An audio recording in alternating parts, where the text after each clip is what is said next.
What's up, guys? Venom 1221 back again. Um, Today I'm gonna pick up the Disaster Dragon segment. I'm gonna it's part 9, I think, and it's gonna be why I play Solemn Warning and Pot of Duality in my Disaster Dragon deck in my current version. Um, I'm doing a segment on these just because I get a lot of private messages as to why I run both of these cards. Not so much as Solemn Warning is compared to Pot of Duality, but I do get a bunch of PMs on both of them, and I'm just going to go over it so this way you guys aren't left wondering as to why I play the cards and stuff like that. So yeah, I'm going to start off with Solemn Warning.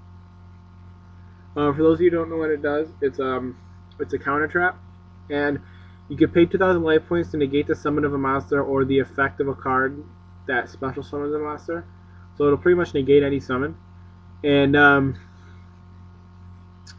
that right there is just to negate a card that summons a monster or the inherent summon of a monster, regardless, is huge. Just because any monster, especially in a deck like Disaster Dragon, that'll pose a threat to you, it can be eliminated with the cost of 2,000 life points. It's kind of a hefty cost, but it is worth it. I now play 2 copies of this in my deck, just because it's that good. Just a couple examples. If you're playing Sabers, it could stop the Foul Troll. It could stop them from getting the loop, or it could stop them from making their big plays. It could stop their Bogart Knight. It could stop their... it could just stop all their big plays, because decks like X-Sabers, they're set up all around their monsters. They have to get their monsters out before, to set up their big combos. Other decks like Chaos, like Chaos Sorcerer, Salvo decks, anti-meta, stun and stuff like that. You could sell them when they're Thunder King, their Doom Caliber Knight, cards like Dark Arm, just cards that will change the game. Because a lot, like right now, there's a lot of monster cards that actually change the pace of the game, and having something in your arsenal to stop that regardless is really nice. And that's just why I play this. I play 2 copies in my deck now.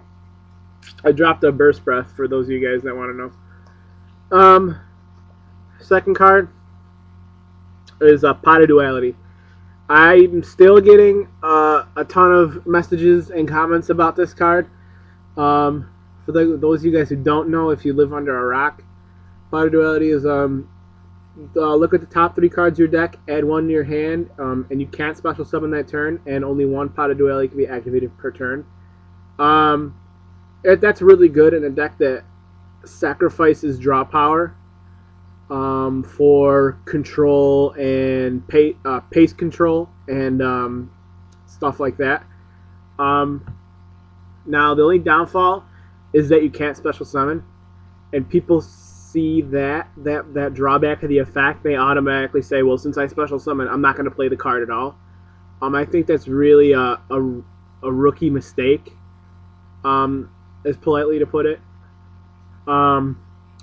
Even like top decks that do special summon, X-Sabers, all the top decks, they still play 2 copies, not 3, because 3 would make it more inconsistent, but 2 copies is just fine.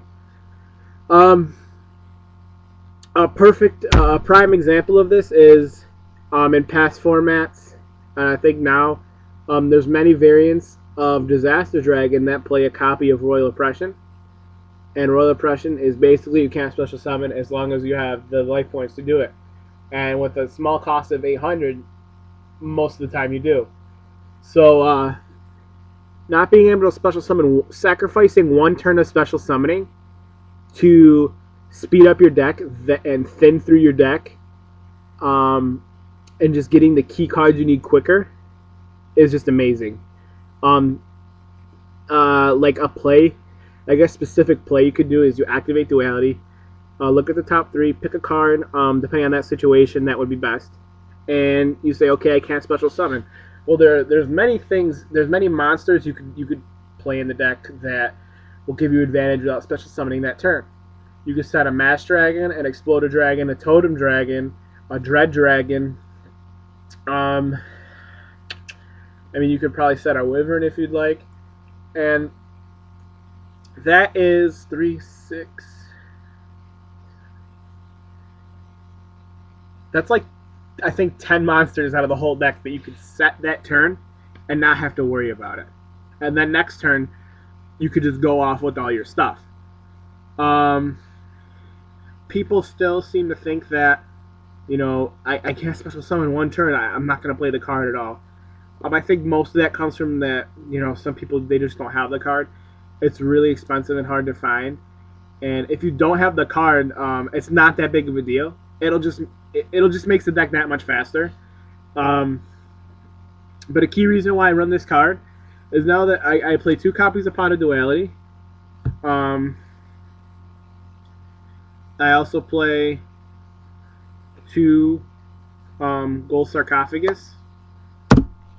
And I also play the Future Fusion. So that's potentially 5 different ways to get out probably the most busted card in the whole deck, Future Fusion. I could draw into Future Fusion. I could draw into one of the Sarks. Or I could potentially draw into the Future Fusion off the Pot of Dualities. Another reason why Duality is good, these are just specific examples in the deck. You could obviously, you play it, and you could draw into the Light and Darkness. I play Light and Darkness.